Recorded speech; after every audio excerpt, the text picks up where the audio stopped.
নমস্কার বন্ধুরা, আজ আমি আবার নিয়ে এলাম তোমাদের পছন্দের অন্যতম রহস্যভেদী কিরিটি রায়কে, যাকে সৃষ্টি করেছিলেন ডক্টর নেহার রঞ্জন গুপ্ত,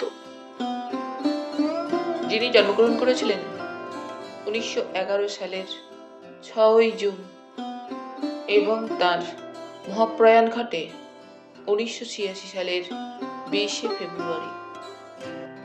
আজ আমার সংগৃহীত বইটির প্রকাশনার দায়িত্বে ছিলেন অমর সাহিত্য প্রকাশন। এদের সকলের প্রতি আন্তরিকভাবে কৃতজ্ঞতা নিবেদন করে শুরু করছি আজকের গল্প যুগলবন্দি। আজ থাকলেও দ্বিতীয় পর্ব।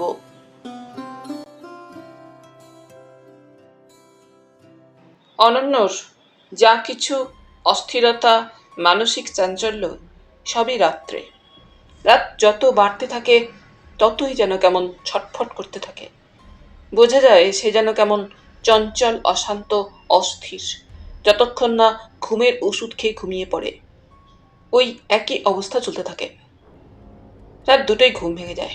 সে ঘর থেকে বের হয়ে যাওয়ার চেষ্টা করে, কিন্তু বিপাশা জেগে থাকে বলে ঘর থেকে বেরোতে পারে না। কিন্তু যতক্ষণ না অনন্য একটু সুস্থ হয়, ক্লান্তিতে অবসন্ন হয়ে পড়ে, বিপাশাকে যেন একটু যুদ্ধ চালিয়ে যেতে হয়। আবার ঘুমিয়ে পড়লে সে নিশ্চিন্ত। এবং মজা হচ্ছে, সকালে ঘুম ভাঙার পর অনন্য যেন সম্পূর্ণ অন্য মানুষ। ধীর, স্থির, শান্ত। বিপাশার সঙ্গে সম্পূর্ণ স্বাভাবিকভাবে কথা বলে। তাকে আদর করে বারবার অকারণভাবে ডাকে, বিপাশা, বিপাশা। বিপাশা হয়তো পাশের ঘরে তখন কাজে ব্যস্ত, তবু স্বামীর ডাক কানে গেলেই সে ছুটে আসে। বলে, কি ডাকছো কেন? হাসতে হাসতে অনন্য বলে, না এমনি। এমনি ডাকছিলে? হ্যাঁ, দেখছিলাম। কি দেখছিলে? তুমি কোথায়? একদিন বলেছিল অনন্য, জানো, বড় ভয় করে। ভয়? কিসের ভয়? তুমি যদি হারিয়ে যাও। হারিয়ে যাও? যদি যাও? আচ্ছা পাগল তো, বিপাশা বলেছিল। না না, সত্যিই মনে হয়, হঠাৎ যদি তুমি কোথাও চলে যাও। কোথায় আবার যাব? যেতেও তো পারো। না, যাব না। সত্যি বলছো? হ্যাঁ। আজ চেয়ারে নিদ্রাহীন বসে বসে ওই কথাগুলোই কেন যেন মনে পড়তে থাকে বিপাশার। তবু দিনের বেলাটা অনন্য যেন সম্পূর্ণ স্বাভাবিক। একজন সুস্থ সবল মানুষ যেমন, ও যেন তেমনি। অফিসে যায় ঠিক সময়ে। অফিসের কাজকর্মের মধ্যে কখনো কোনো অসঙ্গতি ধরা পড়েনি। শোনাও যায়নি আজ পর্যন্ত সেরকম কোনো কথা। অন্তত বিপাশার কানে আসেনি। মানুষের ওই বয়সে কত বন্ধু থাকে, অনন্য সেরকম কেউ নেই। মাত্র একজন প্রায়ই আসে তাদের বাড়িতে, নলিনাক্ষ সেন। নলিনাক্ষ একটা মার্চেন্ট অফিসে সামান্য মাহিনায় চাকরি করে। বাবা মা ভাই বোন অনেকগুলো পোষ্য নিয়ে নলিনাক্ষর সংসার। স্কুলের বন্ধু নলিনাক্ষ অনন্যর। ধনীর পুত্র অনন্য আজ উচ্চ শিক্ষিত এবং জীবনে নিজেও সুপ্রতিষ্ঠিত। নলিনাক্ষ আজও জীবনযুদ্ধে পর্যুদস্ত হয়ে চলেছে প্রতিদিন, প্রতি মুহূর্তে। নলিনাক্ষ মধ্যে মধ্যে আসে এখানে। অনন্য ওকে পেলে খুব খুশি হয়। হইচই করে, গান গায়, হাসে, মজার মজার গল্প করে। বিপাশারও খুব ভালো লাগে মানুষটাকে। তার মুখেই শুনেছে বিপাশা, অফিসে মানে ব্যাংকে অনন্য নাকি একেবারে অন্য মানুষ। অনন্যর অসুস্থতার খবর নলিনাক্ষও জানে। কিছুটা অনন্য নিজেই বলেছে তাকে। বিপাশাও কিছু কিছু বলেছে। নলিনাক্ষ সব শুনে বলেছিল, তুমি কিছু ভেবো না বৌদি, ও চিরদিন একটু বেশি ভাবপ্রবণ এবং একটু সেন্টিমেন্টাল। তাছাড়া আর কোনো দোষ নেই ওর মধ্যে, সম্পূর্ণ সুস্থ ও স্বাভাবিক। তবে রাত্রে ওরকমটা ওর হয় কেন? ভালো ডাক্তার দেখাও, দেখো সব ঠিক হয়ে যাবে। নলিনাক্ষই ডক্টর দাশগুপ্তের কথা বলেছিল, তাকে একবার দেখাবার জন্য বলেছিল। পরের দিন অনন্য অফিস চলে গিয়েছে। বিপাশা স্নান সেরে ড্রেসিং টেবিলের সামনে দাঁড়িয়ে মাথায় সিঁথিতে সিঁদুর দিচ্ছিল। পরেশ এসে দরজার সামনে দাঁড়ালো। কি রে পরেশ? বৌদিমণি, একজন মিলিটারি সাহেব এসেছেন। মিলিটারি সাহেব? হ্যাঁ। বললি না কেন বাবু নেই? বলেছিলাম, বললেন আপনার সঙ্গে দেখা করতে চান। আমার সঙ্গে? হ্যাঁ। বিপাশা অবাক হয়। কি আবার মিলিটারি সাহেব এলো তার সঙ্গে দেখা করতে চায়? বসতে দিয়েছিস? না, নিচের হল ঘরে দাঁড়িয়ে আছেন, উপরে এনে বসাবো? না, তুই যা, আমি নিচেই আসছি। পরেশ বললে, কি বলবো বৌদিমণি? বললাম তো তুই যা, আমি আসছি। পরেশ এ বাড়িতে অনেক বছর আছে, বয়স হয়েছে। অনিন্দর আমলের লোক। বয়স হয়েছে বলে আরও একজন ভৃত্যকে নিযুক্ত করেছিল অনন্য, সে যখন কলেজে পড়ে। অনিন্দকে যখন মস্তিষ্ক বিকৃতির জন্য রাঁচিতে পাঠানো হলো, সেই সময় ওই গৃহে আরও একজন ছিল, ভবানী দেবী, অনিন্দর এক বিধবা শালী। স্ত্রীর মৃত্যুর পর অনিন্দ ভবানী দেবীকে এনেছিলেন ওই গৃহে অনন্যকে দেখাশোনা করবার জন্য। অনন্যর বিবাহের আগে পর্যন্ত ভবানী দেবী ওই গৃহে ছিলেন। সংসারের সবকিছু দেখাশোনা তিনিই করতেন। বিবাহ স্থির হবার পর অনন্য তাকে কাশিতে পাঠিয়ে দেয়। বস্তুত অনন্যর ইচ্ছাতেই ভবানী দেবী একদিন ওই গৃহ ছেড়ে চলে যান।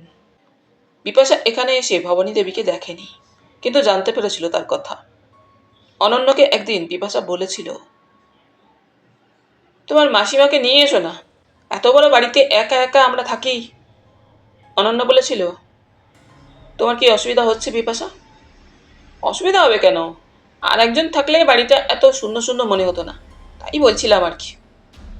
দরকার হলে রাত দিনের জন্য একজন আয়া রেখে নাও না, অনন্য বলেছিল। আয়া দিয়ে কি হবে, দুজন চাকর তো আছেই। বিপাশা কথাটার আর জেদ টানেনি, কারণ সে বুঝেছিল ভবানী দেবীকে তাদের সংসারে আর ফিরিয়ে আনা তার স্বামীর ইচ্ছা নয়। মনে মনে আরো ভেবেছে, হয়তো অনন্য কোনো কারণে ভবানী দেবীর ওপরে সন্তুষ্ট নয়। বিপাশা দ্বিতীয়বার আর ওই মাসি প্রসঙ্গের উত্থাপন করেনি। সংসারের সবকিছু খুঁটিনাটি পরেশই দেখে। অনন্য বলেছিল, পরেশ লোকটা খুব বিশ্বাসী, আর ওর একটা মহৎ গুণ হচ্ছে যে ব্যাপার ওর নয় তা নিয়ে কখনো ও মাথা ঘামায় না। মাথা ঘামাক না ঘামাক, বিপাশা বিবাহের পর এ বাড়িতে এসে দেখেছিল সর্বদা ছায়ার মতো পরেশ ওদের আশেপাশে থাকলেও কথা খুব কম বলে, শান্ত, বিনয়ী, ভদ্র। তবু কেন যেন বিপাশার পরেশকে খুব ভালো লাগতো না।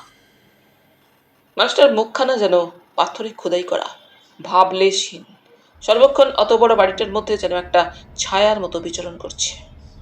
পরেশ অনন্যকে বলতো কখনো দাদাবাবু, কখনো বাবু, আর বিপাশাকে বলতো বৌদিমণি।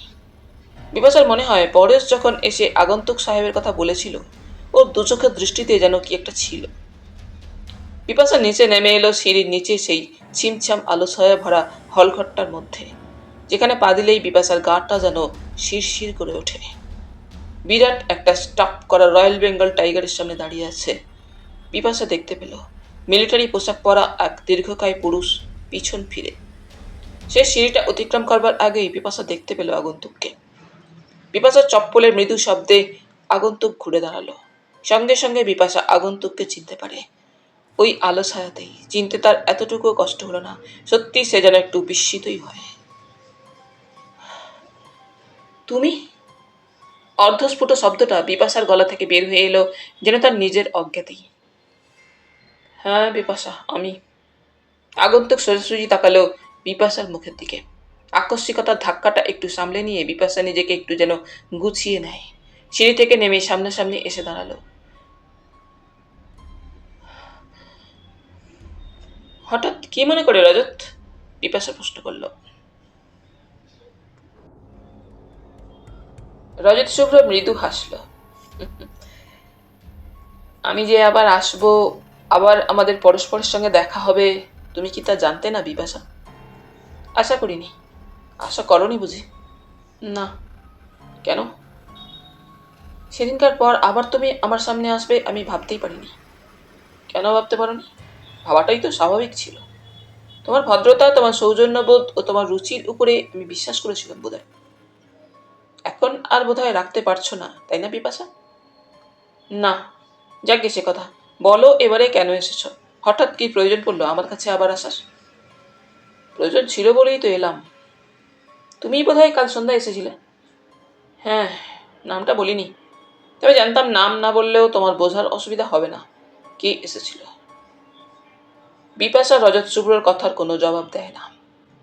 1.5 বছরের ট্রেনিং শেষ করে নতুন পোস্টিং পেয়ে কয়েকদিনের ছুটি নিয়ে কলকাতায় এসেছি, রজত শুভ্র বললে। আমার কাছে কি দরকার? তোমাকে নিয়ে যেতে এসেছি। কথাটা যেন অত্যন্ত স্বাভাবিকভাবে উচ্চারণ করলো রজত শুভ্র। এতটুকু কম্পন বা দ্বিধামাত্র যেন তার গলার স্বরে বা উচ্চারণের মধ্যে নেই কোথাও। কি কি বললে? বললাম তো তোমাকে নিয়ে যেতে এসেছি। আমাকে নিয়ে যেতে মানে? হ্যাঁ, আমার কাছে আম্বালায় নিয়ে যাব বলেই এসেছি। কোয়ার্টার্সও পেয়ে গিয়েছি, সব সাজিয়ে গুছিয়ে এসেছি। ওরা কেউ লক্ষ্য করে না। দোতলার একটা জানালার খড়খড়ির ফাঁক দিয়ে একজোড়া চোখের সেন দৃষ্টি ওদের পরে স্থির নিবদ্ধ হয়ে আছে। সে দুটো চোখ পরে শেষ। তোমার স্পর্ধা তো কম নয়, চাপা বিরক্তি ভরা কণ্ঠস্বরে বললে বিপাশা। স্পর্ধার এর মধ্যে কি আছে? তুমি আমার, আর কারো নয়, তাই তোমাকে নিয়ে যেতে এলাম। আমি অনন্যর বিবাহিত স্ত্রী, আমাদের বিবাহ হয়েছে। কথাটা নিশ্চয়ই তোমার মনে আছে। মনে থাকবে না কেন? বিবাহ হয়েছে তাতে হয়েছে কি? তুমি আমার, আর কারো না। যা আমি মানি না তা আমি হতে দিতে পারি না। রজত, চলো আর দেরি করো না, তৈরি হয়ে নাও। ট্যাক্সি আমি বাইরে দাঁড় করিয়ে রেখেছি। বিপাশা স্থির পাষাণ মূর্তির মতো দাঁড়িয়ে থাকে, অপলক দৃষ্টিতে মাত্র হাত 2-3 ব্যবধানে দণ্ডায়মান রজত শুভ্রর মুখের দিকে চায়। লোকটা তামাশা করছে না তো? নিছক একটা পরিহাস, কিংবা লোকটা সত্যি সত্যি পাগল হয়ে গিয়েছে? কি হলো, বোবা হয়ে দাঁড়িয়ে রইলে কেন? এসো, যেমন আছো তেমনিই চলে এসো। মনে হচ্ছে? কি মনে হচ্ছে? তোমার নিশ্চয়ই মাথা খারাপ হয়ে গিয়েছে মনে হচ্ছে আমার। আরে না না, সম্পূর্ণ সুস্থ, নর্মাল আমি। আমাদের বংশে কেউ পাগল নেই, আর ছিলও না কেউ কোনোদিন। কি হলো, এখনো দাঁড়িয়ে রইলে কেন? চলে যাও এখান থেকে। চলে তো যাবই, অনন্য বক্সির এই ভুতুরে বাড়িতে আমি থাকতে আসিনি। চলো, আমরা এক্ষুনি বের হয়ে যাই। চলে যাও রজত। অবশ্যই যাব, তবে তোমাকে নিয়ে। এসো। তুমি যাবে না চাকর দারোয়ানকে ডাকবো? তাতে কোনো লাভ হবে না, তোমাকে না নিয়ে এখান থেকে আমি যাচ্ছি না। পরেশ, গলা তুলে ডাকলো বিপাশা। রজত শুভ্র পকেট থেকে একটা পিস্তল বের করলো। আমি প্রস্তুত হয়ে এসেছি বিপাশা, কারো বাধা দেওয়ার সাধ্য নেই আমাকে। বাধা কেউ দিতে এলে তার নির্বুদ্ধিতেই প্রকাশ পাবে। রজত! বিপাশার গলা রিজু কঠিন।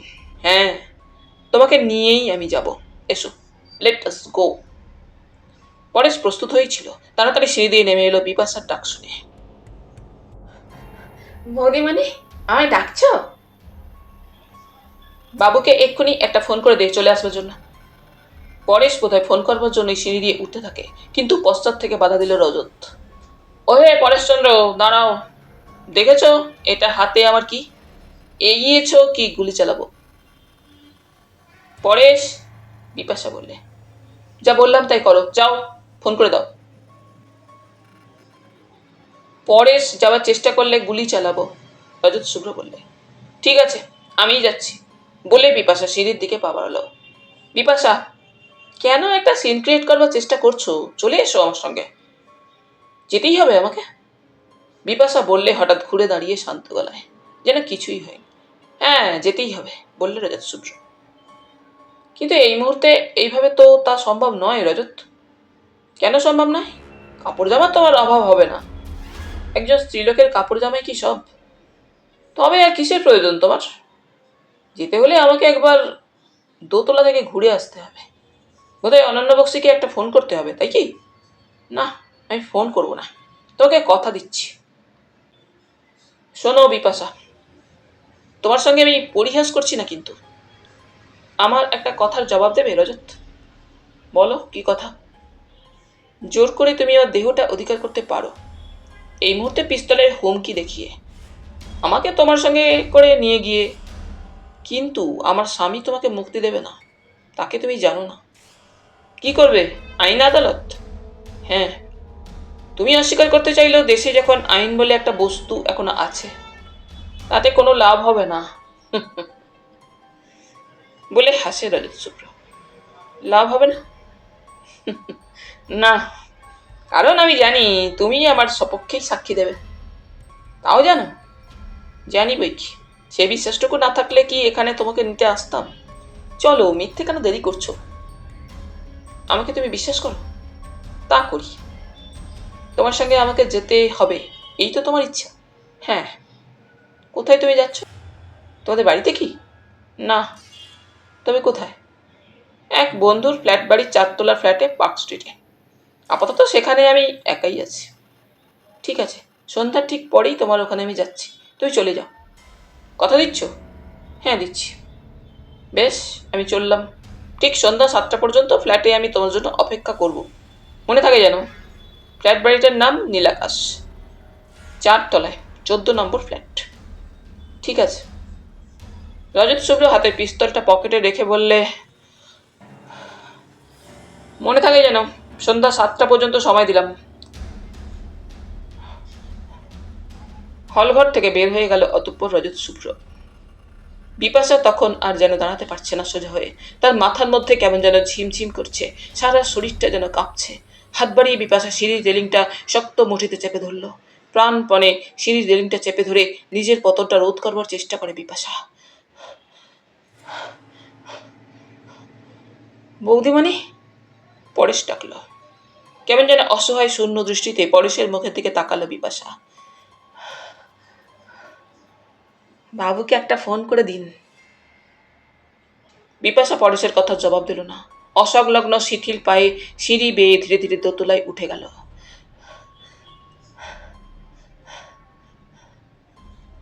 কিছুই যেন তখন আর সে ভাবতে পারছে না। এখন সে কি করবে, কি করা উচিত?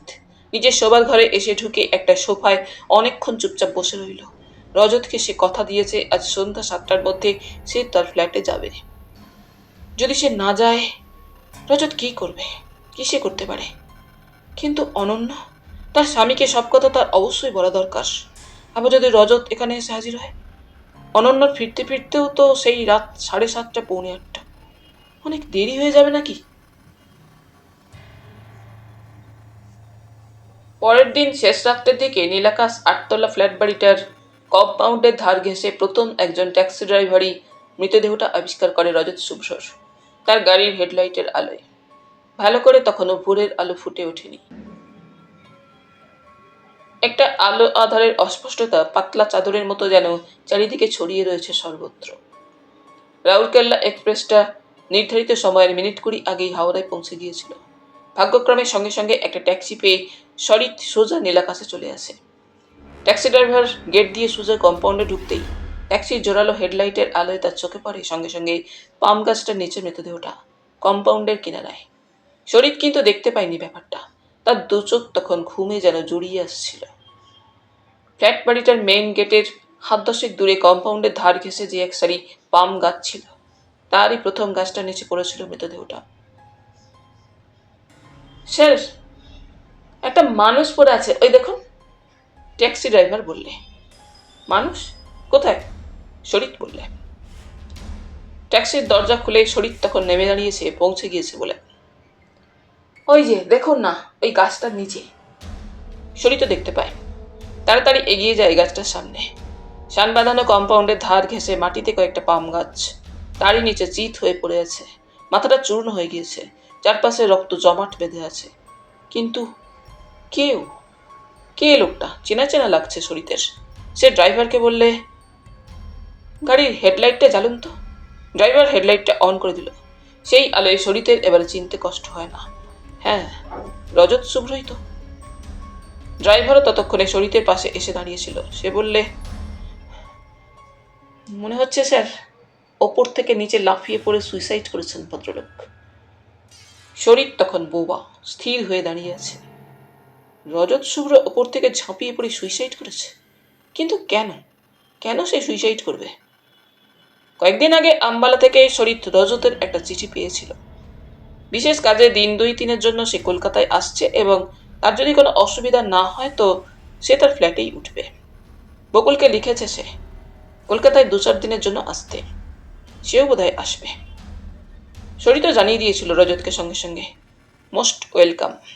তুমি আমার ফ্ল্যাটেই এসে ওঠো রজত। ইনি আপাতত দিল্লিতে বেশ কিছুদিনের জন্য তার মা বাবার কাছে গিয়েছে, সে সন্তান সম্ভবা। আর আমিও কোম্পানির কাজে 3 শতকের জন্য রাউরকেল্লা যাচ্ছি। অতএব ফ্ল্যাট খালি। মৃত পঞ্চানন রইল, তোর কোনো অসুবিধা হবে না। পঞ্চাননকে সে কথাটা জানিয়েও যাব। যদি কাজ শেষ হয়ে যায় দেখা হবে, নচেৎ এ যাত্রায় দেখা হলো না। বকুল আসলে তো এখানেই উঠবে। সব যেন কেমন এলোমেলো গোলমাল হয়ে যাচ্ছে শরীরের। ড্রাইভারের কথায় শরীরের সম্বিত ফেলে যেন। ফ্ল্যাটের কেউ বোধ করি এখনো ব্যাপারটা জানতে পারিনি স্যার।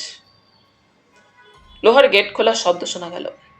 নিচের গেটের দারোয়ান রামলক্ষণ কোলাপসিবল গেটের তালা খুলছে। রামলক্ষণ সিঁড়ির নিচেই থাকে। ফ্ল্যাটটায় সিঁড়ি আর লিফট দুই আছে। রাত 12:30টায় লিফট বন্ধ হয়ে যায়, ওই সঙ্গে মেইন গেট। অবশ্যই তারপরে লিফট পাওয়া যায় না, তবে রামলক্ষণকে ডাকলে উঠে সে গেট খুলে দেয়। 10তলা ফ্ল্যাট বাড়ি, নীলাকাশ। বিভিন্ন সম্প্রদায় ও জাতের লোক ফ্ল্যাটগুলোতে বাস করে। 36 রকম মানুষের আড্ডা। ইতিমধ্যে আলো পরিষ্কার হয়েছে, চারিদিক বেশ স্পষ্ট হয়ে উঠেছে সেই আলোয়।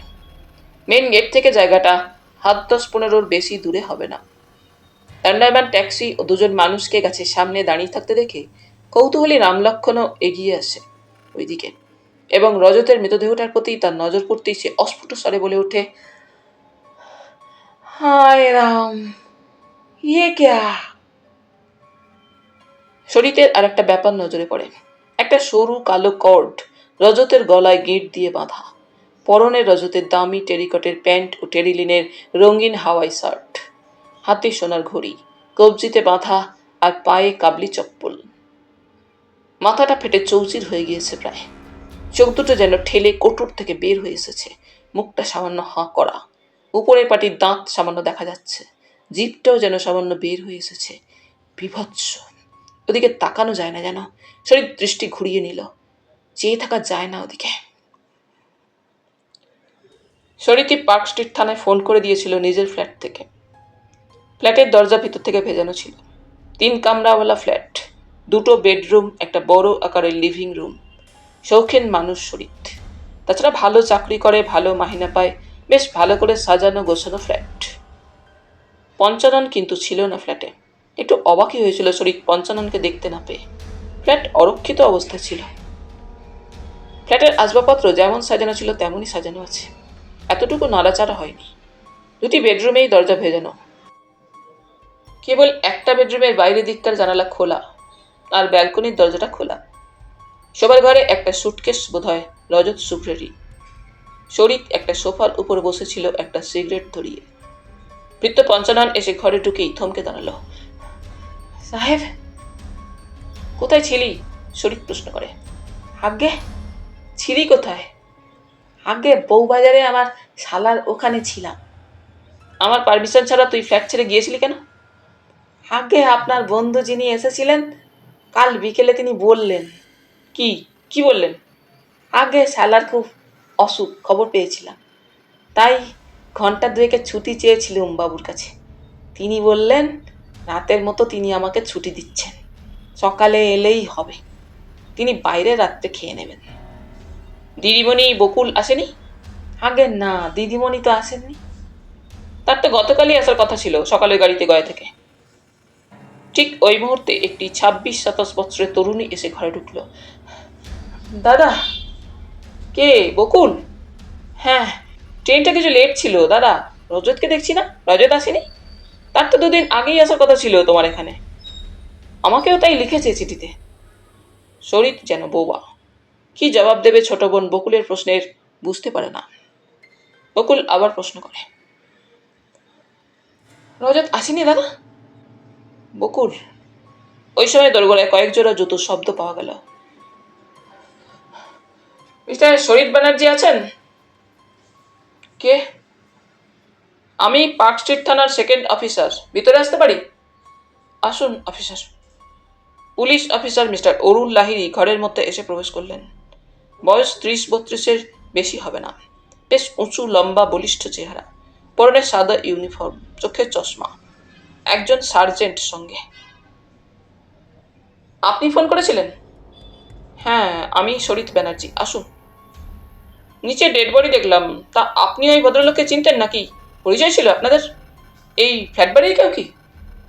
না, বসুন। এই ফ্ল্যাট বাড়িতে থাকতেন না উনি? অফিসার একটা সোফায় বসতে বসতে বললেন। না, উনি একজন আর্মি অফিসার। আমার বন্ধু রজত শুভ্র চক্রবর্তী নাম। দাদা! একটা অস্ফুট চিৎকার বের হয়ে আসে বকুলের কণ্ঠ চিরে। যোগপাত পুলিশ অফিসার ও শরীর ওই চিৎকারে আকৃষ্ট হয়ে বকুলের দিকে তাকালো। বকুলের সমস্ত মুখটা যেন কেমন রক্তশূন্য ফ্যাকাশে হয়ে গিয়েছে। কার কার কথা বলছো তোমরা? কার ডেড বডি? দাদা, কথা বলছো না কেন? বকুল কি বুঝি বলবার চেষ্টা করে শরীর, কিন্তু পারে না। কি কি হয়েছে দাদা রজতের? বকুলের কণ্ঠে উৎকণ্ঠা ঝরে পড়ল। ইনি? অফিসার প্রশ্ন করে জিজ্ঞাসু দৃষ্টিতে তাকালেন শরীরের দিকে। আমার ছোট বোন বকুল ব্যানার্জি, গয়া থেকে এইমাত্র আসছে। বকুল, রজত 4 তলা থেকে নিচে লাফিয়ে পড়ে সুইসাইড করেছে। না না না। শরীর উঠে গিয়ে বোনকে জড়িয়ে ধরে। ব্যাপারটা এখনো বুঝতে পারা যাচ্ছে না বকুল। রজতের রক্তাক্ত ডেড বডিটা নিচের কম্পাউন্ডের ধারে পড়ে আছে। আমি একটুক্ষণ আগে রাউরকেল্লা থেকে ফিরে ট্যাক্সি থেকে নেমে দেখতে পেয়ে থানায় ফোন করেছিলাম। বকুল থরথর করে কাঁপছিল। শরীর তাকে ধরে সোফার উপর বসিয়ে দিয়ে নিজেও পাশে বসল।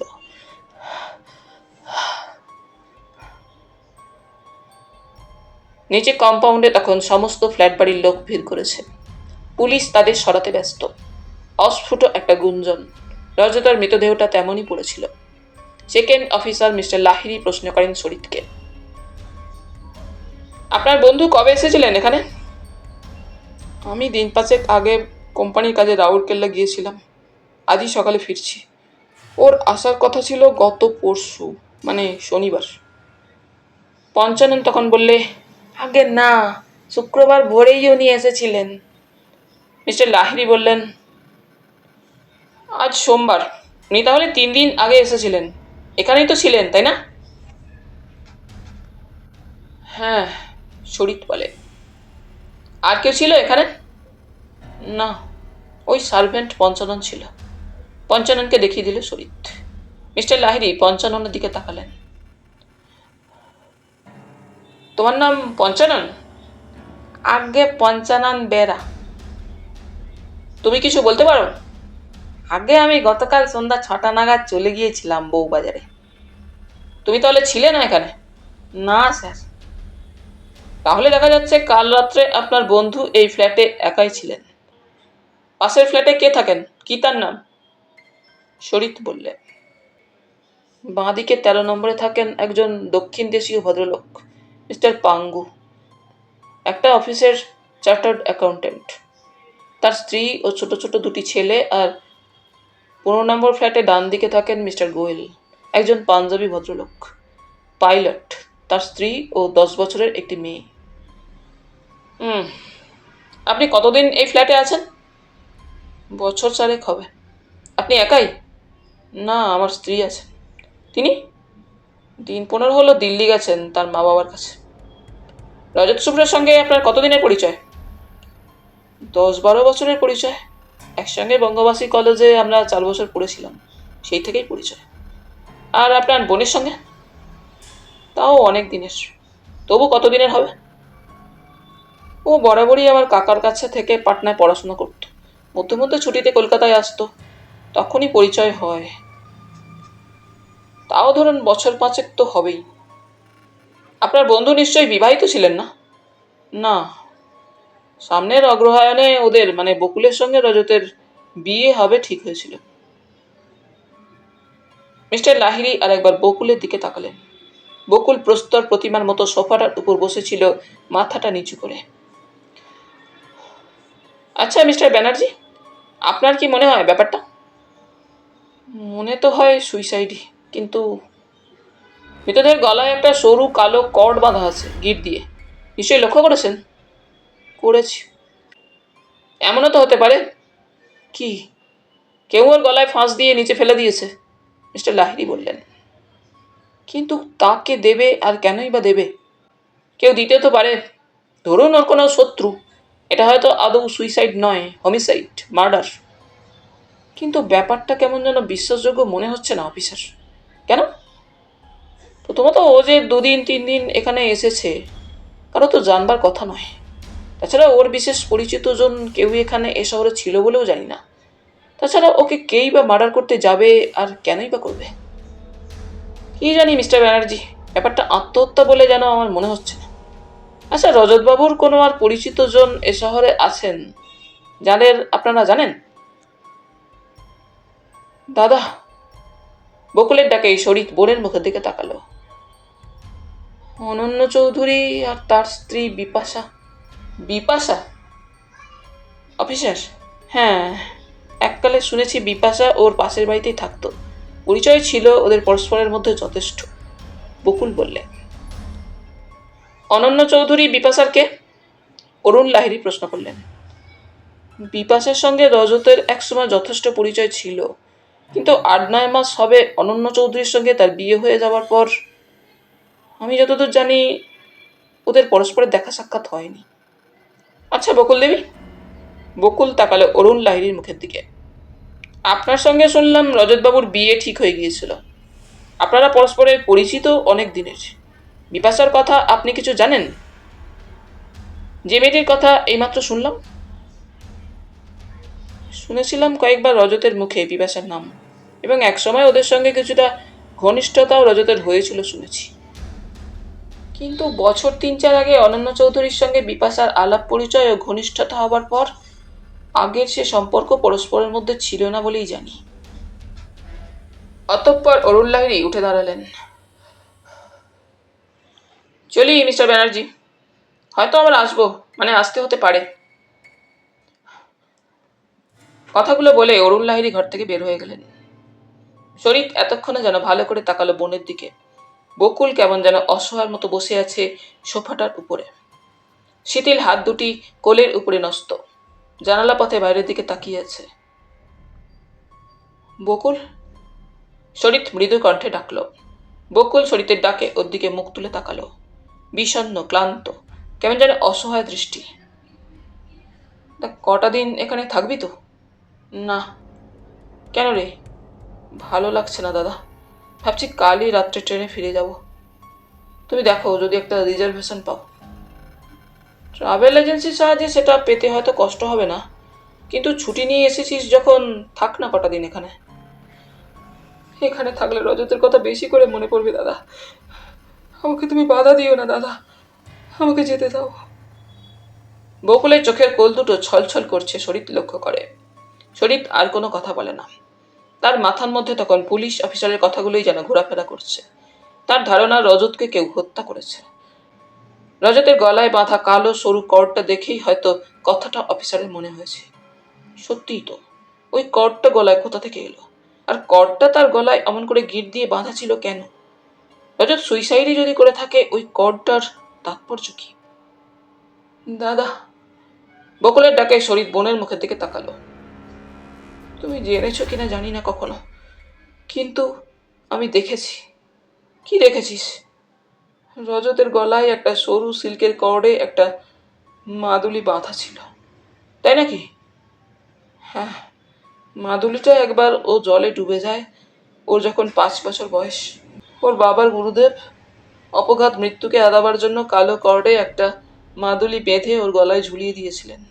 সেই থেকেই ওটা ছিল ওর গলায়। আমাকেও বলেছিল, কিন্তু সেটা ওর গলায় পিছন থেকে অত টাইট করে গিঁট দিয়ে বাঁধা কেন? না বকুল, অফিসার যা বলে গেলেন আমারও সন্দেহ তাই মনে হচ্ছে। হয়তো তার কথাই ঠিক।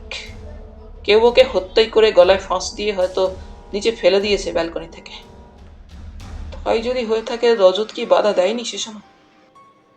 হয়তো একাধিক লোক ছিল। ব্যাপারটা সত্যি মাথার মধ্যে যেন আমার আসছে না। অরুণ লাহিড়ী মৃতদেহটা হোমিসাইডাল স্কোয়াড আসার অপেক্ষায় প্রহরায় রাখার ব্যবস্থা করে তার জিপে উঠে বসলেন। থানা দূরে নয়, কাছেই। থানায় পৌঁছে বড়বাবু ওসির ঘরে গিয়ে ঢুকলেন। ওই থানার ওসি সুবিনয় ঘোষ তখন লালবাজার হোমিসাইড স্কোয়াডের বড় অফিসার সুদর্শন মল্লিকের সঙ্গে কথা বলছিলেন। থানা থেকেই মিস্টার মল্লিককে ফোন করা হয়েছিল। এই যে অরুণবাবু, আসুন।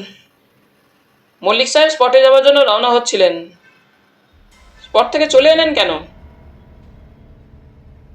আমি এতক্ষণ স্যার হোমিসাইডাল স্কোয়াডের অপেক্ষা থেকে ডেড বডিটা পাহারায় রেখে আপনাকে একটা খবর দিতে এলাম।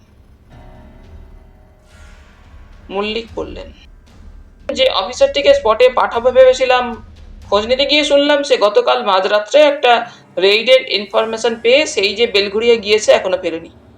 তখন আমি নিজেই চলে এলাম। চলুন না আমার সঙ্গে স্পটে আর একবার। চলুন।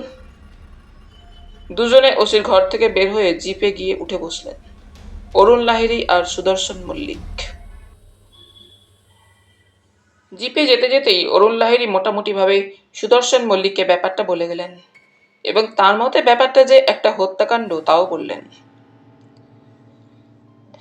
আপনার মনে হচ্ছে তাহলে ব্যাপারটা case of murder, mister Lahiri? হ্যাঁ স্যার, সুইসাইড বলে তো আমার মনে হচ্ছে না। কর্ডের ব্যাপারটা সত্যিই সাসপিশাস। কর্ডটা গলায় শক্ত করে গিট দিয়ে বাঁধা কেন? জিপ এসে ওদের নীলাকাশের কম্পাউন্ডে প্রবেশ করল। সেখানে তখন আরো ভিড় জমেছে। প্রহরারত পুলিশ মবকে সামলাতে হিমশিম খেয়ে যাচ্ছে যেন। সুদর্শন মল্লিকই এগিয়ে গিয়ে সকলকে প্রচণ্ড ধমক দিয়ে সরিয়ে দিলেন। অরুণ লাহিড়ীও সাহায্য করলেন তাকে। ক্যামেরাম্যান একপাশে দাঁড়িয়ে ছিল ভিড়ের জন্য, সেও এবারে এগিয়ে এলো। তদন্ত শেষ করতে ও নানা অ্যাঙ্গেলে ফটো তুলতে ঘণ্টাখানেক লাগলো। সুদর্শন মল্লিক একটা ব্যাপার লক্ষ্য করেছেন, অত উঁচু থেকে লাফ দিয়ে আত্মহত্যা করবার জন্য পড়লে মাটিতে আছড়ে পড়বার পর দেহের যে পজিশন থাকা উচিত তা নেই। যেমন তেমনি মাথার খুলিটা ফেটে যাওয়া ছাড়া অন্য কোনো ইনজুরিও চোখে পড়ল না তার। সর্বশেষে ওই ধরনের দুর্ঘটনায় যতটা রক্তপাত হওয়া উচিত তাও নজরে পড়ল না। সামান্য রক্ত জমাট বেঁধে আছে মাথার নিচে উপরের তলায় গিয়ে। শরীর ও তার বোনের সঙ্গেও কিছু কথাবার্তা বললেন সুদর্শন মল্লিক। পরের দিন সকালে সংবাদপত্রে একটা নিউজ দেখা গেল ৪র্থ পৃষ্ঠায়। আর্মি অফিসার ক্যাপ্টেন রজত চৌধুরী নীলাকাশের 4তলা ফ্ল্যাট থেকেই সম্ভবত নিচের কম্পাউন্ডে লাফিয়ে পড়ে আত্মহত্যা করেছে। সংবাদটা বিপাশারই প্রথম নজরে পড়ে। অনন্য উঠে বাথরুমে গিয়েছে একটু আগে। শোবার ঘরের সামনের ব্যালকনিতে পরেশ একটু আগে চায়ের ট্রের সঙ্গে ওই দিনকার সংবাদপত্রটা রেখে গিয়েছে। অন্যমনস্কভাবে সংবাদপত্রের পাতা উল্টাতে উল্টাতে সহসা ৪র্থ পৃষ্ঠায় নিউজটা বিপাশার দৃষ্টি আকর্ষণ করে। আর্মি অফিসার রজত শুভ্র চৌধুরী নীলাকাশের 4তলা ফ্ল্যাট থেকে নিচে লাফিয়ে পড়ে আত্মহত্যা করেছে। বিপাশা যেন অকস্মাৎ বিমূঢ় প্রস্তরীভূত। রজত শুভ্র আত্মহত্যা করেছে নীলাকাশের ফ্ল্যাট থেকে নিচে লাফিয়ে পড়ে। রজত শুভ্র আত্মহত্যা করেছে। অক্ষরগুলো যেন ক্রমশ বড় হতে হতে তার চোখের সামনে বড় আকার ধারণ করতে থাকে। বড় বড় আরো বড়, তারপর কেমন সব ঝাপসা। অনন্য বাথরুম থেকে এসে ব্যালকনিতে প্রবেশ করলো এবং সামনের চেয়ারটায় বসতে বসতে ও বিপাশার মুখের দিকে তাকিয়ে প্রশ্ন করলো,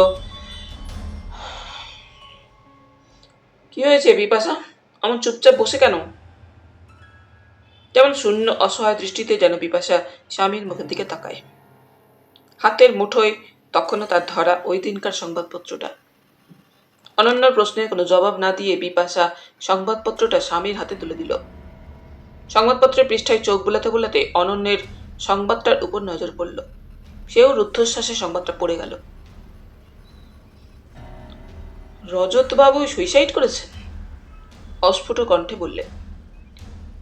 বিপাশার মনের মধ্যে তখন মাত্র একটা কথাই আনাগোনা করছে। যে রাত্রে দুর্ঘটনাটা ঘটে সেই দিন সকালে অনন্য বের হয়ে যাবার পর এখানে রজত শুভ্র এসেছিল এবং তাকে তার ফ্ল্যাটে সন্ধ্যায় দেখা করতে বলে গিয়েছিল। অবশ্যই সেদিনের কোনো কথাই সে তার স্বামীকে জানায়নি। পরেশকেও বারবার নিষেধ করে দিয়েছিল সে যেন কোনো কথা বাবুকে না জানায়। বিপাশার মনে পড়ছে সে গিয়েছিল নীলাকাশে, রাত তখন 8:45 হবে।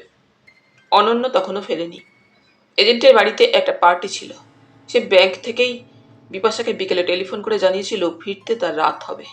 বিপাশা যেন তার জন্য অপেক্ষা না করে রাত্রের আহার সেরে নেয়। অনেক রাত্রে প্রায় 12:15 নাগাদ অনন্য ফিরেছিল ট্যাক্সিতে করে। বিকেলেই গাড়ি সে ফেরত পাঠিয়ে দিয়েছিল অফিস থেকে, এবং এসেই সে ঘুমিয়ে পড়ে জামা কাপড় ছেড়ে শয্যায় শুয়ে। রাত্রে কোনো ঘুমের ওষুধ পর্যন্ত সে খায়নি। আশ্চর্য, সে রাত্রে একবারও অনন্যর ঘুম ভাঙেনি। রাত 3টে পর্যন্ত জেগে বসেছিল বিপাশা, কিন্তু অনন্যর ঘুম ভাঙেনি। ঘুমের ওষুধের কথা বলেছিল বিপাশা।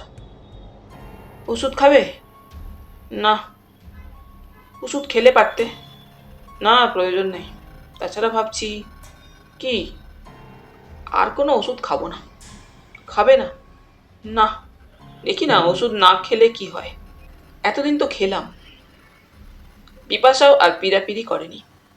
বলেছি যখন ওষুধ আর খাবে না, থাক না, দেখাই যাক না ওষুধ না খেলে কি হয়। দেখা গেল শেষ পর্যন্ত ওষুধ না খেয়েও চমৎকার ঘুমালো অনন্য সারাটা রাত। মনে মনে খুশি হয়েছিল বিপাশা। অনন্যর কথায় বিপাশা আবার চমকে ওঠে। অনন্য বললে, নীলাকাশে রজতবাবু ছিলেন?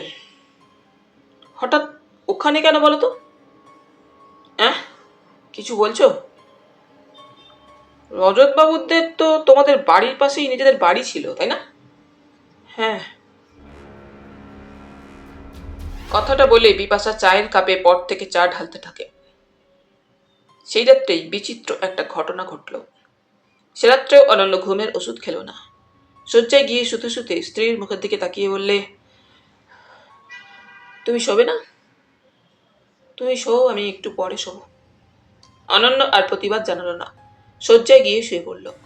বিপাশা একটু পরে ব্যালকনিতে এসে দাঁড়ালো। সারাটা দিন ধরে যে কথাটা তার মনের মধ্যে আনাগোনা করছে, সেই কথাটাই তখনও তার মনের মধ্যে ঘোরাফেরা করছে। একটা অদৃশ্য কাঁটার মতোই যেন কিচকিচ করে বিঁধছে কেবল। রজত শুভ্র সুইসাইড করলো কেন? তার সঙ্গে গত রাত্রে রজতের যেসব কথাবার্তা হয়েছিল, তারপর সে কতকটা নিশ্চিন্ত হয়েই গৃহে ফিরে এসেছিল। রজত ঘরের মধ্যেই ছিল। ঘরের দরজাটা অবশ্যই খোলাই ছিল। বেলটা বাজাতেই রজতের গলা শোনা গেল, ভিতরে আসুন, দরজা খোলাই আছে। বিপাশা ঘরে প্রবেশ করতেই রজত চেয়ারটায় বসেছিল সেটা থেকে উঠে দাঁড়ায়। মৃদু হেসে বলে, এই যে এসেছো, এসো, তোমার জন্যই আমি বসে আছি। দাঁড়িয়ে কেন, বসো। বিপাশা সামনের সোফাটায় বসলো। একবার ভেবেছিলাম। কি ভেবেছিলে বিপাশা? রজত বললে, আসবো না। কিন্তু আমি জানতাম বিপাশা। কি জানতে? তুমি আসবেই। আর তুমি যদি না আসতে তো আমি ফাইনাল ডিসিশনটা নিতে পারতাম না। যাক, আমি খুশি হয়েছি যে তুমি এসেছো। রজত, রজত, বলো, তোমার যদি কিছু বলার থাকে। আমাকে এক্ষুনি কিন্তু ফিরে যেতে হবে। ফিরে যাবে? হ্যাঁ, কারণ তুমি নিশ্চয়ই বুঝতে পারছো অনন্যকে ছেড়ে আমি কোথাও যাব না, যেতে পারি না। যাবে না তুমি? না। তবে এলে কেন? ওই কথাটাই ভালো করে তোমাকে বুঝিয়ে দিতে। তুমি আমাকে মুক্তি দাও। অনন্যকে সত্যিই তুমি ভালোবাসো, তাই না বিপাশা? সে কথা তো অনেকদিন আগেই তোমাকে বলেছিলাম রজত। হ্যাঁ, বলেছিলে, কিন্তু কিন্তু কি? আমি বিশ্বাস করতে পারিনি। ঠিক আছে, তুমি যাও। খোলা মনে কথাটা বলছো তো রজত? হ্যাঁ, তুমি যাও। তবে আমারও বোধহয় আর অন্য পথ রইল না। রজত, তোমাকে ছাড়া আমার পক্ষেও বাঁচা সম্ভব নয়। আমি, হ্যাঁ দেখতে পাচ্ছি, এখন আমার সামনে একটি পথই আর আছে, সুইসাইড। না না, আর তো চিৎকার করে উঠেছিল অস্ফুট কণ্ঠে বিপাশা। হ্যাঁ বিপাশা, তাই। না না, এসব তুমি কি বলছো রজত? ছি ছি, একজন পুরুষ মানুষ হয়ে। তুমি আর এখানে থেকো না বিপাশা, রজত বললে। যাও, বাড়ি যাও। একে আজকে সকালের ব্যাপারে আমি রীতিমতো লজ্জিত হয়ে আছি। তারপর যদি তোমার স্বামী জানতে পারেন তুমি এখানে এসেছো। না না, তুমি যাও বিপাশা, বাড়ি যাও। আমার মন বড় দুর্বল। আমার মত যদি আবার বদল হয়ে যায়। যাও তুমি। আমি তাহলে হ্যাঁ এসো, আমার একটা অনুরোধ রেখো, আজকের দিনটার কথা ভুলে যাও। বিপাশা আর কথা বাড়ায়নি, ঘর থেকে বের হয়ে এসেছিল এবং দরজা খুলতেই তার মনে হলো যেন কে একজন দরজার সামনে দাঁড়িয়েছিল। চট করে সরে গেল এবং করিডোর দিয়ে হনহন করে হেঁটে চলে গেল সিঁড়ির দিকে। গত রাত্রে ব্যাপারটার মধ্যে কোনো গুরুত্ব দেয়নি বিপাশা, কিছু মনেও হয়নি অন্যরকম। অন্যমনস্ক ছিল সে, ভেবেছিল আশেপাশের ফ্ল্যাটেরই কেউ হয়তো হবে, কিন্তু এখন মনে হচ্ছে তা নয়। কেউ হয়তো ভেজানো দরজায় কান পেতে ঘরের মধ্যে তাদের কথা শুনবার চেষ্টা করছিল, আড়ি পেতেছিল। পিছন থেকে লোকটাকে যতটা দেখেছিল, লম্বা শুট পড়া লোকটা, সত্যি যদি ওই ফ্ল্যাট বাড়ির কেউ না হয়ে থাকে তো কে হতে পারে লোকটা? আর কেনই বা তাদের কথা শুনবার চেষ্টা করছিল আড়ি পেতে? বিপাশা আর ব্যালকনিতে দাঁড়ায় না, ঘরের মধ্যে এসে ঢুকলো। ঘরের উজ্জ্বল আলোটা নেভালো, শয্যার পাশে এসে দাঁড়ালো। অনন্য গভীর ঘুমে আচ্ছন্ন। বিপাশা এসে সোফাটার উপর বসলো। কখন ঘুমিয়ে পড়েছিল বিপাশা বসে বসেই, হঠাৎ ঘুমটা তার ভেঙে যায়। গলার উপরে একটা চাপ পড়ছে। এক ছটকায় উঠে দাঁড়ালো। যে হাত দুটো তার গলা টিপে ধরেছিল, সেই হাত দুটো গলা থেকে সরিয়ে, কি সামনে দাঁড়িয়ে তার স্বামী অনন্য। চট করে এগিয়ে গিয়ে সুইচ টিপে ঘরের উজ্জ্বল আলোটা জ্বেলে দিল বিপাশা। সত্যি অনন্য। বিপাশা, মৃদু ফিস ফিস গলায় অনন্য যেন ডাকলো, তুমি তুমি বিপাশা, তুমি আমার গলা টিপে ধরেছিলে অনন্য? তুমি তুমি আমি? না তো, না না না, হ্যাঁ, জোরে গলা টিপে ধরেছিলে তুমি আমার। অনন্য ফ্যাল ফ্যাল করে চেয়ে আছে তখন স্ত্রী বিপাশার মুখের দিকে। আমি তোর গলা টিপে ধরেছিলাম? অনন্য আমতা আমতা করে বললে। হ্যাঁ, মনে নেই, মনে নেই, মনে করতে পারছি না কিছুই। বিশ্বাস করো বিপাশা, আমি। বিপাশা অনন্যর হাত ধরে সোফাটার উপরে এসে বসলো, আর দ্বিতীয় বাক্য ব্যয় না করে।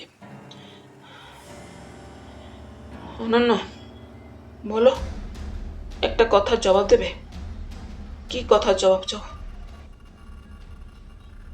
বলো আগে, যা জিজ্ঞাসা করবো তার সত্য জবাব দেবে। দেব, বলো এবারে কি তোমার প্রশ্ন? অনন্য বলল। তোমার মার মৃত্যু কিভাবে হয়েছিল? কেন, তুমি তো জানো একটা দুর্ঘটনায়। কিরকম দুর্ঘটনা? তোমায় তো বলেছি। আমি জানতে চাই, কি এমন দুর্ঘটনায় তোমার মার মৃত্যু হয়েছিল যাতে করে তোমার বাবা পাগল হয়ে গেলেন? পরেশ হয়তো জানে। জানি না। দেখো, আমি জানলে তো বলবো, জানি না। কথাটা বলতে বলতে হঠাৎ অনন্য কেমন যেন গম্ভীর হয়ে গেল। বাকি রাতটা কেউ আর কারোর সঙ্গে কথা বলল না। দুজনে দুটো সোফায় মুখোমুখি বসে রইল। বাইরে রাত ঝিমঝিম করতে থাকে। সকালবেলা বেলা তখন 8:15 হবে। কিরিটি ওই দিনকার সংবাদপত্রের পাতা উল্টাতে উল্টাতেই দ্বিতীয় কাপ চায়ের আস্বাদ গ্রহণ করছিল। পাশে বসে সুব্রত। জঙ্গলি এসে বললে, মল্লিক সাহেব এসেছেন। কে? সুদর্শন? জানিয়ে। একটু পরে জঙ্গলির পিছনে পিছনে এসে ঘরে প্রবেশ করলো সুদর্শন। আরে এসো এসো ভাইয়া, তারপর বলো কি খবর, অনেকদিন পরে এলে। সুদর্শন বসতে বসতে বললে, আপনি তো দাদা আজকাল বড় একটা কারোর সঙ্গে দেখাই করেন না শুনতে পাই। কিরিটি মৃদু মৃদু হাসে। সুদর্শন বললে, তাই অযথা বিরক্ত করতে আসি না। বুঝতে পারছি। সাবিত্রীর খবর কি? সে যথারীতি সংসার আর ছেলে নিয়ে আছে। সামনের বছর ছেলেকে ভর্তি করতে হবে। কোথায় কেমন করে ভর্তি করবে সেটাই এখন তার সর্বক্ষণের চিন্তা। হ্যাঁ, আজকাল ছেলে মেয়েদের পড়ানো যা একটা প্রবলেম হয়েছে। তা তোমার হঠাৎ আগমনের হেতুটা কি বলো? 3-5 আগে একটা নিউজ বের হয়েছে কাগজে, দেখেছেন কিনা জানি না। পার্ক স্ট্রিটের একটা ম্যানশন, নীলাকাশ নাম, তার 4 তলার ফ্ল্যাট থেকে। মনে পড়ছে না। তা কি সুইসাইড বুঝি? তাহলে তো গন্ডগোল মিটেই যেত। সুদর্শন সংক্ষেপে ব্যাপারটা বলে গেল কিরিটিকে। সব শোনার পর কিরিটি বললে, তাহলে তোমার ধারণা ব্যাপারটার মধ্যে কোনো ফাউল প্লে আছে? হ্যাঁ, আমার মনে হচ্ছে ওটা আদৌ সুইসাইড নয়, হোমিসাইড। হ্যাঁ, আমার মনে হয় রজতবাবুকে হত্যা করে ওই কালো কর্ডের ফাঁস গলায় দিয়ে ব্যালকনি থেকে নিচে ফেলে দেওয়া হয়েছে। হুম। তা তোমাদের পোস্টমর্টেম রিপোর্ট কি বলছে? মৃত্যুর কারণ কি বলছে রিপোর্টে? গোলমালটা তো দাদা সেইখানেই। কিরকম? ময়নাতদন্তের রিপোর্ট বলেছে ফ্র্যাকচার অব দ্য বেস, স্কালই নাকি মৃত্যুর কারণ, কজ অফ ডেথ। আর ওই গলার ফাঁসটা?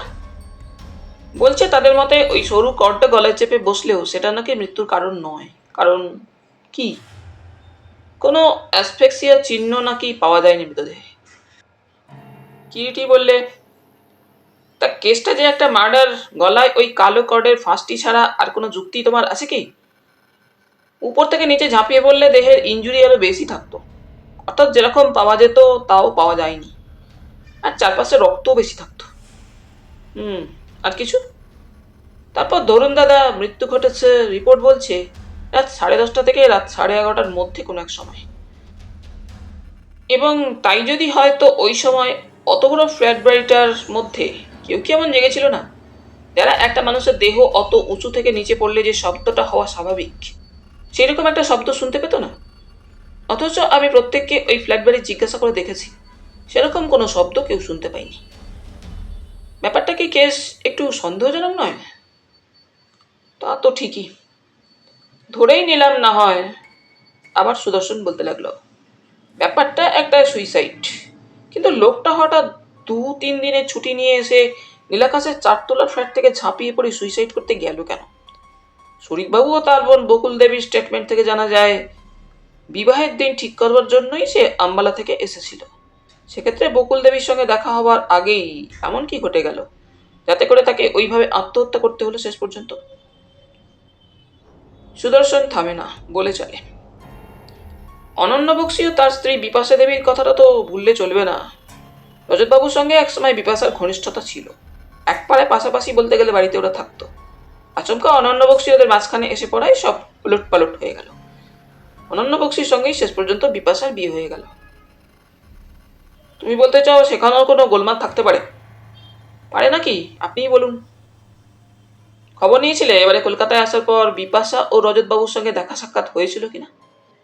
না, এখনো খবর নিইনি। কেন নিলে না? আমি এখনো অনুসন্ধান চালাবার মতো কোনো একটা নির্দিষ্ট পথ খুঁজে পাইনি, আর সেই কারণেই আপনার কাছে ছুটে এসেছি। কিরিটি একটু চুপ করে থেকে বললে,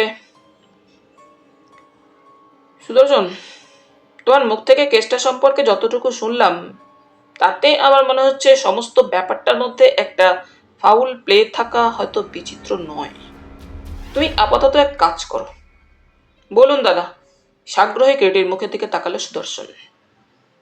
তোমরা জানতে পেরেছ শনিবার সকালে রজতবাবু কলকাতায় এসেছিলেন এবং এসে উঠেছিলেন তার বন্ধু শরীফবাবুর নীলাকাশের 4 তলার 14 নম্বর খালি ফ্ল্যাটে, এবং আরও জানা গেছে একমাত্র শরীফবাবুর ভৃত্য পঞ্চানন, ওই পঞ্চাননের কাছ থেকে, এবং তার সঙ্গেই কেবল রজতবাবুর দেখা হয়েছিল। খোঁজ করে দেখো আর কারো সঙ্গে তার মৃত্যুর আগে পর্যন্ত, অর্থাৎ ওই দিন সকাল থেকে রাত 10:30 পর্যন্ত, ওই 13 থেকে 14 ঘন্টা সময়ের মধ্যে দেখা সাক্ষাৎ হয়েছিল কিনা। অবশ্যই তার পরিচিতদের মধ্যে কারো। আচ্ছা, পঞ্চানন তো সন্ধ্যার কিছু আগে ছুটি নিয়ে যায় রাত্রের মতো, তাই না? হ্যাঁ, রজতবাবু তাকে রাত্রের মতো ছুটি দিয়ে দিয়েছিলেন। এমনও তো হতে পারে সুদর্শন, সেই ছুটি হয়তো রজতবাবু ইচ্ছা করেই দিয়েছিলেন পঞ্চাননকে, মানে কোনো বিশেষ কারণে পঞ্চাননের ওই সময়টা ফ্ল্যাটে উপস্থিতি চান না বলেই। সন্ধ্যা থেকে রাত 10টা 10:30 পর্যন্ত। আরও একটা খবর তোমায় জানতে হবে, নীলাকাশে আসার পর রজতবাবু বের হয়েছিলেন কিনা, আর বের হলে কতক্ষণের জন্য বের হয়েছিলেন, পঞ্চাননকে কি বলে গেছেন, কোথায় যাচ্ছেন বা কিছু, এবং ওই সময়ের মধ্যে, অর্থাৎ যতক্ষণ ফ্ল্যাটে ছিলেন এবং পঞ্চানন ছিল, কেউ রজতবাবুর সঙ্গে ফ্ল্যাটে দেখা করতে এসেছিল কিনা। কথাটা তো তুমি পঞ্চাননকে প্রশ্ন করেও জানতে পারো। তা পারি। হ্যাঁ, মনে রাখো, Panchanan is a very important clue এই রহস্যের ব্যাপারে। তাকে সাইড ট্র্যাক করে যেও না। কারণ একমাত্র ওই পঞ্চধনী তোমাকে বলতে পারবে ওই দিন সকাল থেকে ওই ফ্ল্যাটে আসার পর থেকে সন্ধ্যা পর্যন্ত, অর্থাৎ যতক্ষণ পঞ্চানন ফ্ল্যাটে ছিল, ওই সময় রজতবাবুর ডিটেল মুভমেন্টস ও অ্যাক্টিভিটিস সম্পর্কে। ওটা জানা তোমার একান্তভাবেই দরকার। সেই সঙ্গে আরও একটা কাজ তোমাকে করতে হবে। কি দাদা, বলুন। অনন্য বক্সী ও তার স্ত্রী বিপাশা দেবীর সঙ্গে দেখা করে তারা ওর এবার কলকাতায় আসা সম্পর্কে কিছু জানেন কিনা সেটাও তোমার জানা দরকার। অতঃপর তখনকার মতো সুদর্শন বিদায় নিল। সুব্রত এতক্ষণ একটা কথা বলেনি। এবারে বললে, আচ্ছা কিরিটি, এমনও তো হতে পারে শরীরবাবু যে স্টেটমেন্ট দিয়েছেন তা সব নয়। কিরকম?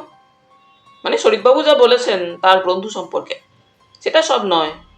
বন্ধু যখন, তখন আবার অনেক কিছুই হয়তো রজতবাবু সম্পর্কে জানেন তিনি। জানাটাও স্বাভাবিক। এবং ব্যাপারটা তারই ওখানে ঘটেছে বলে হয়তো অনেক কিছু বলেননি, চেপে গেছেন অনেক কথা। কথাটা তোর হয়তো মিথ্যা নয় সুব্রত, কথাটা আমার মনে হয়নি। তুই সুদর্শনকে বলি না কেন? আমার মাথার মধ্যেকার গ্রে সেলগুলো সত্যিই বোধ হয় বয়সের দরুন অ্যাট্রফি করে গেছে। অচেত না, কিরিটি রায় এখনো কিরিটি রায়। ক্যাজুয়ালি ব্যাপারটা আলোচনা করেছিলি বলেই হয়তো এতক্ষণ কথাটা তোর মনে হয়নি। কৃষ্ণা এসে ওই সময় ঘরে ঢুকলো। বললে, সুদর্শন বাবু এসেছেন? হ্যাঁ এসেছিল, এইমাত্র চলে গেল। তা হঠাৎ এতদিন পরে? সুব্রতই বললে, বেচারা একটা জটিল মামলায় জড়িয়ে পড়েছে। খুনোখুনির কোনো ব্যাপার নিশ্চয়ই। সুব্রত হাসতে হাসতে বললে, অবশ্যই সুদর্শনের ধারণা তাই। কিরকম? এক ভদ্রলোক 4 তলা থেকে নিচে লাফিয়ে পড়ে আত্মহত্যা করেছেন। তার তদন্ত করতে গিয়ে সুদর্শনের ধারণা হয়েছে ওটা তার নয়, একটা মার্ডার, হত্যা। শকুনের দৃষ্টি সবসময় ভাগাড়ের দিকে, কৃষ্ণা বললে। তুমি কি মনে করো কৃষ্ণা? কিরিটি মৃদু হেসে বললে, পুলিশ কেবল খুন ডাকাতি খুঁজে বেড়ায়, তাছাড়া কি যত সব নৃশংস ব্যাপার। না কৃষ্ণা, ওরা সতর্ক চোখ মেলে আছে বলে সমাজের 8-10 জন নিশ্চিন্ত হয়ে আছে। ওরা যে সোসাইটির কত বড় উপকার করে বুঝেছি। আর ওদের গুণকীর্তন গাইতে হবে না। সুদর্শন তোমাকে সক্রিয় করে গেছে। তার ঘটনাটা সত্যি কি বলো তো সুব্রত? সুব্রত তখন সংক্ষেপে ওই দিনকার সকালবেলা আলোচনার সারাংশটা বিবৃত করে গেল। সব শুনে কৃষ্ণা বললে, সুদর্শন বোধহয় ঠিকই অনুমান করেছে। তোমারও ধারণা তাহলে? হ্যাঁ, খুন, পরিষ্কার মার্ডার। 2টি পুরুষ, 2টি নারী, গন্ডগোল ওই 4 মূর্তিকে নিয়ে। কিরকম? সুব্রত শুধালে। রজত, শুভ্র, অনন্য বক্সী, বিপাশা আর বকুল। কি গো, তুমি যে একেবারে চুপচাপ? কিরিটির মুখের দিকে তাকিয়ে বললে কৃষ্ণ। ভাবছি। কি শুনি? পুরুষ না নারী? নারী কখনোই নয়। তাহলে তো তোমার মতো ওই অনন্য বক্সী রজত শুভ্রর গলায় ফাঁস দিয়ে 4 তলার ব্যালকনি থেকে ঠেলে ফেলে দিয়েছে। আমি কি তাই বলছি? আমি বলেছি কেবল গোলমালটা ওইখানেই। কিন্তু তাই যদি হয়ে থাকে, অর্থাৎ যদি অনন্য বক্সী হয়, তার রয়েছে strong alibi. Ballygunge circular road আর পার্ক স্ট্রিট যেমন যথেষ্ট ব্যবধান, তেমনি সে ব্যবধান অতিক্রম করে গেলেও শরীরবাবুর ফ্ল্যাটে অত রাত্রে আকস্মিক প্রবেশ নিশ্চয়ই রজত শুভ্র, যদি অবশ্যই তাই হয়ে থাকে। নিশ্চয়ই ভালো চোখে দেখেননি, খ্রিস্ট মনেও ব্যাপারটা মেনে নিতে পারেননি। কেন শুনি? কৃষ্ণার প্রশ্ন। বুঝলে না, পরস্পর তো পরস্পরের প্রেমের রাইভাল ছিলেন। কৃষ্ণা বললে, তাই হয়তো একটা ডুয়েল লড়ে গেছেন দুজনে সেই রাত্রে ওই ফ্ল্যাটে। সুব্রত বললে, ফলে একজনের মৃত্যু। কৃষ্ণা ঝাঁঝিয়ে ওঠে। কেন হতে পারে না? পারবে না কেন? পারে পারে। কিন্তু একটা কথা ভুলে যাচ্ছ, রজত শুভ্র ছিলেন একজন আর্মি অফিসার। আগ্নেয়াস্ত্র নিশ্চয়ই কিছু একটা তার কাছে ছিল। সেক্ষেত্রে কিরিটি বললে, দেখো তুমি যাই বলো। কৃষ্ণা বললে, অনন্য বক্সির উপরেই আমার সন্দেহ হচ্ছে। অর্থাৎ তাহলে এই দাঁড়াচ্ছে, কিরিটি বললে, অনন্য বক্সির মনের মধ্যে তার স্ত্রী বিপাশা দেবীর প্রণয়ীর সম্পর্কে একটা দ্বন্দ্ব ছিল। সে দ্বন্দ্বটা ধূমায়িত হতে হতে পর্বতের আকার ধারণ করেছিল। অ্যারাবিয়ান নাইটের সেই গল্প কলসির থেকে ধোঁয়া বেরোতে বেরোতে এক দৈত্যের আকার ধারণ করেছিল। কৃষ্ণা হেসে ফেলে। হাসছ কি? কিছুই বিচিত্র নয়। মানুষের মন না মতি? তোমার ইঙ্গিতটা সত্যিই রীতিমতো তাৎপর্যপূর্ণ, কিন্তু আপাতত এক পেয়ালা কফি হলে মন্দ হতো না। সকাল থেকে ককাপ হয়েছি জানো, এত ভোলা মন নয় আমার। এবারে হলে হবে পঞ্চ। সুদর্শনের মনের মধ্যে রজত শুভ্রর ব্যাপারটা কিছুটা সংশয়ের মধ্যে দোল খাচ্ছিল। কিন্তু কিরিটির ওখান থেকে বের হয়ে জিপে উঠে বসতে বসতে একটা সুস্পষ্ট কর্মপন্থা তার মনের মধ্যে দানা বেঁধে উঠতে থাকে। তাকে আবার নীলাকাশে যেতে হবে সিআইডি অফিসার সুধাকান্তকে সঙ্গে করে। সুধাকান্ত লোকটার বয়স খুব বেশি হয়নি, এখনো 34-35 হবে। চাকরিতে বছর 10 ঢুকেছে, কিন্তু যেমন বুদ্ধিমান তেমনি কর্মঠ ও করিতকর্মা। লালবাজারে ফিরে এসে সুদর্শন প্রথমেই সুধাকান্তর খোঁজ নিল। সে ওই সময় তার ঘরেই ছিল। সুদর্শন মল্লিক দেখেছে শুনে সুধাকান্ত তার অফিস ঘরে এসে ঢুকলো। দেখেছেন স্যার? হ্যাঁ সুধাকান্ত, বসো। আমার সঙ্গে এক জায়গায় তোমাকে যেতে হবে। কখন যেতে হবে বলুন? আপত্তি যদি না থাকে তো এখনই যেতে চাই। বেশ চলুন। দুজনে এসে আবার জিপে উঠে বসলো। সুদর্শনী ড্রাইভারকে নীলাকাশে যেতে বলল। সেদিন কি একটা পাবলিক হলিডে, অফিস আদালত ছুটি। শরিতকে তার ফ্ল্যাটেই পাওয়া গেল। শরিতই নয়, কেবল বকুলও ছিল। বকুল পাটনায় তখনও ফিরে যায়নি। আগামীকাল রাত্রের ট্রেনে সে ফিরে যাবে কথা হয়েছে। শরিত সুদর্শন ও সুধাকান্তর আগমনে একটু বিস্মিতই হয়, কিন্তু তাহলেও আহ্বান জানায়। আসুন মিস্টার মল্লিক। একটু বিরক্ত করতে এলাম শরিতবাবু, সুদর্শন বললে। কি ব্যাপার বলুন তো মিস্টার মল্লিক? দেখুন, রজত শুভ্রবাবুর ব্যাপারটা আমাদের ধারণায় সুইসাইড নয়, ক্লিন কেস অফ মার্ডার। হত্যা? হ্যাঁ। কে হত্যা করবে তাকে, আর কেনই বা করবে? শরিত বললে। কেন করবে বা কেন করেছে সেটা অবশ্যই আরো তদন্ত সাপেক্ষ। তবে কেউ যে হত্যা করেছে সে রাত্রে, সেটা ঠিকই। আপনার চাকর পঞ্চানন আছে? আছে। একবার ডাকবেন তাকে? নিশ্চয়ই। শরিত পঞ্চাননকে ডাকলো। সে কিচেন থেকে বের হয়ে ওদের সামনে এসে দাঁড়ালো। পঞ্চানন। আগে, এরা লালবাজার থেকে আসছেন, পুলিশ অফিসার। এরা কিছু জিজ্ঞাসা করতে চান তোমাকে। পঞ্চানন কেমন যেন ভীত ও বিহ্বল দৃষ্টিতে প্রথমে সুদর্শন, তারপরে তার পাশে উপবিষ্ট সুধাকান্তর মুখের দিকে তাকালো। পঞ্চানন, সুদর্শন ডাকলো। আগে, সেদিন মানে যেদিন তোমার বাবুর বন্ধু রজতবাবু এখানে এসেছিলেন, কখন এসেছিলেন? সকাল তখন 7:15 হবে। তুমি কি বিকেলে ছুটি নিয়ে যাও? আগে। কখন, কটার সময় গেছিলে? 5:30টার পর। তাহলে ওই 7:15 থেকে 5:30 পর্যন্ত তুমি ছিলে? আগে। রজতবাবু কি ছিলেন? আগে না, 10টা নাগাদ বের হয়ে যান। ফিরলেন কখন? বেলা তখন 1:45 হবে। তারপর আর বের হননি? না। কেউ ওই সময়ের মধ্যে তার সঙ্গে দেখা করতে এসেছিল, কোনো ভদ্রলোক বা ভদ্র মহিলা? না তো। ঠিক মনে আছে? আছে বই কি, কেউ আসেনি। রজতবাবু ওই সময়টা কি করছিলেন? মধ্যে ফোনে কার সঙ্গে যেন কথা বলছিলেন অনেকক্ষণ ধরে। আর একবার দেখেছিলাম অস্থিরভাবে ঘরের মধ্যে কেবল পাইচারি করছেন আর করছেন। সেটা কখন? বাইরে থেকে ফিরে আসবার পর। তুমি একবার সন্ধ্যায় বাইরে থেকে ঘুরে আসবার কথা বলতেই তিনি বুঝি তোমাকে সেরাত্রের মতো ছুটি দিয়ে দিলেন? সুদর্শন পুনরায় প্রশ্ন করে। আগে, বললেন রাতের মতো তোমাকে ছুটি দিচ্ছি। আমি বললাম রাত 9টা-10টার মধ্যে ফিরে আসবো। তা বললেন না না, তুমি সকালেই ফিরে এসো। তাতে আমি বললাম আপনার রাত্রের খাবারের কি হবে? উনি বললেন বাইরের হোটেলেই খেয়ে নেবেন বাবু। সত্যি বলছি, উনি যে অমন একটা কাণ্ড করবেন আমি ভাবতেই পারিনি। ঠিক আছে পঞ্চানন, যাও। পঞ্চানন চলে গেল। শরিত ও বকুলকে সুদর্শন গোটাকতক প্রশ্ন করল।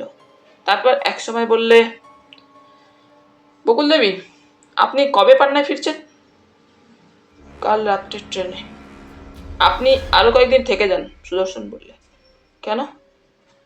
আমাদের আরো কিছু অনুসন্ধান বাকি আছে, সেটা শেষ হলে যাবেন। বকুল বললে, কিন্তু আমাকে আপনাদের প্রয়োজন কিসের? ওই ব্যাপারের তো কিছুই আমি জানি না। আমি এখানে ছিলামও না। না, ছিলেন না, কিন্তু তাহলেও আপনার সঙ্গে রজতবাবুর বিশেষ ঘনিষ্ঠতা ছিল। শরীর বললে, তাতে কি হয়েছে? ওকে আটকাচ্ছেন কেন? বেচারা একই সমস্ত ব্যাপারটার আকস্মিকতায় রীতিমতো শকড হয়েছে। আদৌ থাকতে চাইছিল না, আমি কয়েকটা দিন ওকে ধরে রেখেছিলাম। আমার কিন্তু মনে হয় শরীরবাবু, ওর এখানে আরো কয়েকটা দিন থেকে যাওয়াই ভালো। বকুল বলে ওঠে, ঠিক আছে দাদা, উনি যখন বলছেন আমি আরো 2-4 দিন পরেই না হয় যাব। ধন্যবাদ জানিয়ে তখনকার মতো সুদর্শন ওদের কাছ থেকে বিদায় নিল। সেখান থেকে ওরা এলো অনন্য বক্সির গৃহে। তাহলে বন্ধুরা, আজ এই পর্যন্তই। গল্প পাঠ তোমাদের ভালো লেগে থাকলে তোমাদের কাছে আবারও অনুরোধ থাকলো, লাইক, শেয়ার এবং সাবস্ক্রাইব করে তোমাদের মূল্যবান মতামত পাঠানোর জন্য। ধন্যবাদ।